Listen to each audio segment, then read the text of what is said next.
Again, very proud of the way our guys competed in the game. We knew it was going to be a tough, physical, hard-fought game. You knew they were going to play hard. They got a great ball club. Alda's done a tremendous job with those guys. It's a very good ball club. They came in and battled. We played hard, played physical. That was a physical football game. Guys getting after it, which is Florida State, Miami. That's what it's supposed to be. But we still have some things we got to continue to grow on. But I'm very proud to handle an emotional game at home. Sometimes those are even harder to handle when you go on the road, because on the road it's you against the world. Here you get it. The emotion's good, but sometimes it can push you too much. You know what I'm saying? But our crowd was tremendous. I'd like to say thanks to them. I thought our assistant coaches did a great job in the game preparing, and then I think they did a great job at halftime on the adjustments and things we were able to do coming out the second half. Our defense was stellar in the second half. Offensively, we got very physical. I thought we started controlling both lines of scrimmage. We were able to run the football, and I thought Jameis did a tremendous job in the second half of things what they're checking it down. I think he threw 2 incompletions in the second half. Very, very unbelievably efficient second half. Thought Devontae Freeman played his tail off. I mean, he and the backs.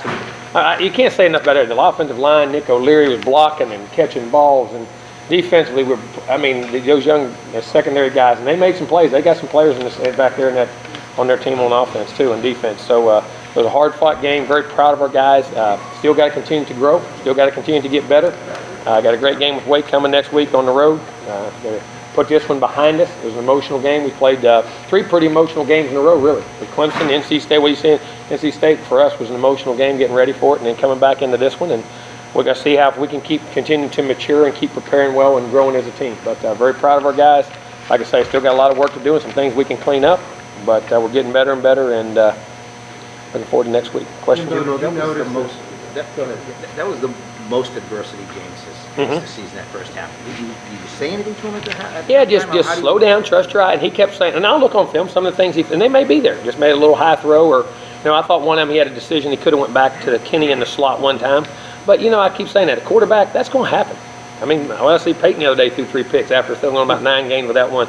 When you keep making decisions as a quarterback, you're continuing to make one wrong. But I was extremely proud of the way he dealt with that and put it behind him and come out the second half. Like I said, I think even if they went 2 incompletions in the second half, managed the game through a lot of critical checkdowns. We were getting the ball downfield and just hitting the dump downs underneath, hitting the screens, hitting the flares, and letting the guys work, hitting Nick O'Leary tight end, just letting those guys work for him.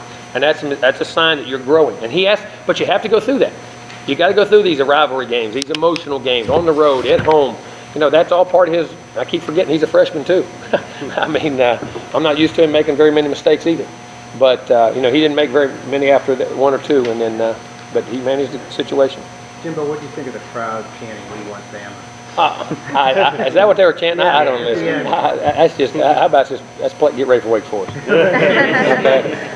If the time comes, it'll come. But we just got to take the next game. But the crowd was tremendous tonight. I mean, the atmosphere, the environment. I mean, that's why you come to Florida State. All the recruits that are here and all the people, and you can't love to play in front of that now. Something's wrong with you. Jimbo, Devontae was your leading receiver tonight. Was that a game plan coming into the program? Well, we knew I thought they would 7, 8 men drop at times and get down the field. So we talked about being patient, being underneath, not that they weren't going to give up tons of big plays, and I thought that was what would happen, and that is what happened at times. We hit some big plays, but at times we had to be patient and then stay with the chains and be long drive, a lot of yak yards. We thought that was how it was going to be, and I'm very proud of that. What he gave you both catching and running the ball. Oh, man, the guy, let me tell you, that little guy now, I say little guy, he's shorter than I am. What a warrior. You talk about a Seminole warrior. You talk about a guy whose heart and soul is on the Carlos is that way, Wilder's that way, all of them, but that guy right there now, there is not a ounce of bad in his whole body. I mean, it's not. He's a tremendous human being. Coach, I know it's pretty early to tell, but is there any update on how Terrence is feeling? Who? Terrence.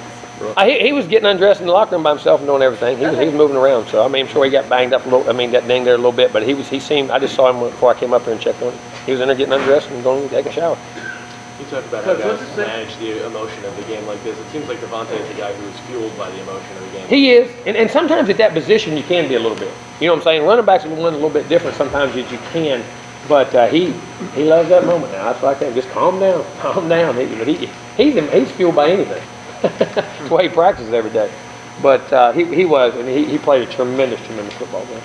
You really seemed to hit your stride after that little altercation in the third quarter. Did that perhaps light a fire? Well, we were hitting it as we were going down that drive right there. We just, And as that game goes on, you know, sometimes your emotion kind of comes down a little bit, which is what you want, and then you're able to execute. And I always say this, emotion's great, but you can't have too much emotion when you can't execute and play the game. You know what I mean? But, you know, we stayed focused and, you know, competed in the game. That's what I'm talking about. We competed and stood up and matched the intensity. Coach, 4-touchdown win over the number 7 team in the country. Is this impressive enough for you to vote your team number 1? I'll get into that. This is a very good football team. I'm gonna tell you, I mean, that's a very good football team. We just played, and you know, beating them 4 touchdowns, you don't do that very often. That doesn't happen. And again, I say this: I love our football team. I love our football team. For Jameis to take the check downs, go underneath, does that sort of go against his nature because he is so good at well, I don't think it's his nature. Here's why I don't think it's against his nature. Because that's what a quarterback does. Throwers throw the ball down the field. Quarterbacks find open receivers. Here's a simple rule when you play quarterback. Throw the ball to the open guy. I mean, as crazy as that sounds, that's the simplicity of what you got to get to. And sometimes you got to remember there's guys down the field. You got to just take it down, let the guys around. And that's the thing about it. We got guys around him. And if he does that, they're going to make yards with the ball. We're going to be in positive situations. We're not going to be behind the chains and the sticks. And you know, that was very critical, I think, for his development. And I'm very proud of the way he did that. And then on third down, it was 11. I think we were 11 to 15 on third down. Yeah. Jimbo, you put Wilder on those plays and where you needed 1 or 2, and he was like getting 6 and 7. He was pounding. We were good on short yardage situations, and we were able to pick up third downs. They were third and manageable situations. Jimbo, this is like Alabama, complementary football, physical football, balanced offense. I mean, it's just... That's the way to me, that's football. That's football. Because I'm going to tell you what, if you can't do that, how's your defense ever play against teams when they do that? If you can't do it to them in practice. I mean, you got to be. Last time I looked, you play football with pads and a helmet. That makes it physical. You can be physical. Just because you're physical don't mean you're not skilled. And just because you're skilled doesn't mean you're not physical. And that's the way we want to be. I want to be the most physically dominating team that has great skill. And I want to be physical in all aspects. Skilled guys and big guys. But I also want those physical guys to be skilled guys.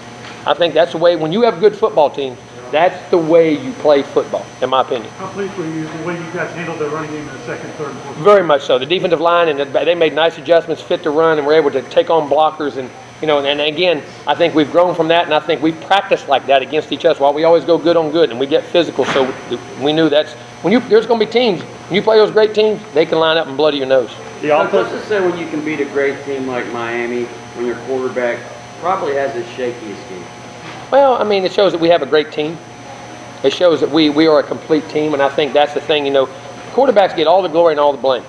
But this is a very balanced football team. I think the offensive line, I think the running backs, I think the receivers, the tight end, and on defense, I think the defensive line. I mean, I think we have a very good football team, and I think that's what it shows. That, you know, when you have a team, one part is a little bit off, just a hair. The others pick up, and then he picks back up and takes off. And that's what you do to each other when you have a good football team. The offensive line, I've seen them tonight more downfield and blocking more. They were coming off football. Speed.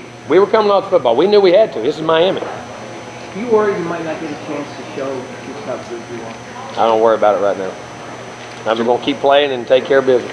On the screen call coming out of the timeout, Miami hadn't blitzed much all night. What did you see that made you think they were going to bring it back? Well, I thought the blitz. I mean, they had blitzed more than you thought. There were some blitzes in there. But here's the other thing: if you drop 8, here's the other thing: you rush 3, the backers sink back. Well, the next thing you want to do is be able to get a screen with blockers with a back. That's like a running play. You know what I mean? So whether they dropped 8 or blitz, I thought it'd be a good call either way.